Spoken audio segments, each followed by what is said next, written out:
गंगा नदी के किनारे एक साधु रहते थे। वे न केवल विद्वान थे, बल्कि उनके पास जादुई शक्तियां भी थीं। एक दिन वे ध्यान में मग्न थे, तभी बाज की चोंच से एक चूहिया छूटकर उनके हाथों में आ गिरी।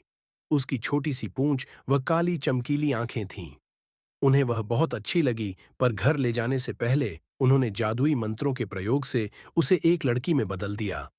वे उस लड़की को घर ले जाकर पत्नी से बोले, तुम हमेशा से संतान चाहती थी ना, तो लो, आज से यही हमारी पुत्री है। इसे पूरी देखभाल व स्नेह से पालो। साधु की पत्नी भी अपनी पुत्री को देख प्रसन्न हो उठी।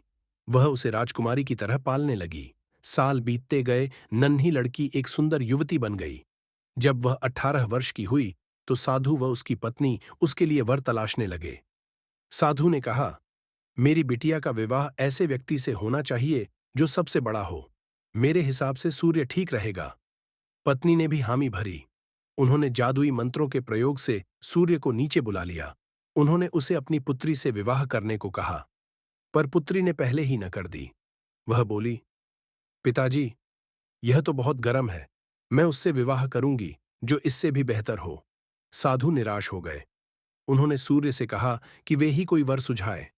सूर्य ने कहा, बादलों के देवता से बड़ा कौन होगा? उनमें तो मेरी किरणों को भी रोकने की शक्ति है। साधु ने बादलों को नीचे बुलाया व अपनी पुत्री से विवाह करने को कहा, पर इस बार फिर पुत्री ने मना कर दिया। वो बोली, ये तो कितना बदसूरत है, मैं इससे विवाह नहीं कर सकती। साधु ने बादल देवता से कहा कि वही कोई अच्छा वर सुझा दें। वे बोले, पवन देवता ठीक रहेंगे, वे तो मुझे भी अपने फूंक से उड़ा देते हैं। साधु ने पवन देवता को बुलाकर अपनी पुत्री से विवाह करने को कहा। पुत्री ने फिर इनकार कर दिया। वह बोली, मैं इससे शादी नहीं करूंगी। ये तो कहीं टिकते नहीं, हमेशा यहां वहां भागते रहते हैं।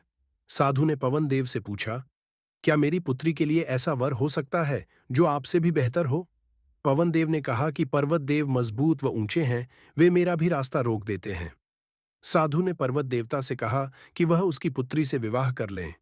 पुत्री ने फिर से मना कर दिया। वह बोली, ये तो बहुत लंबे, सख्त व कठोर हैं।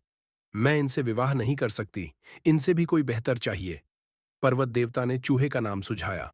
वे बोले, माना मैं काफी सख्त, मजबूत व ऊंचा हूं, पर चूहे मुझमें भी आसानी से बिल बना सकते हैं। साधु ने चूहे को बुलाया।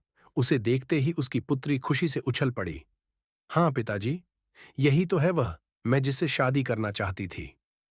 साधु ने सोचा, इसे ही किस्मत कहते हैं। यह एक चूहिया थी और एक चूहे से विवाह करना ही इसके भाग्य में लिखा है। उन्होंने जादुई मंत्रों के प्रभाव से पुत्री को फिर से चूहिया बना दिया। चूहा व चूहिया विवाह करके खुशी खुशी रहने लगे। शिक्षा, कोई भी अपने मूल स्वभाव को नहीं बदल सकता।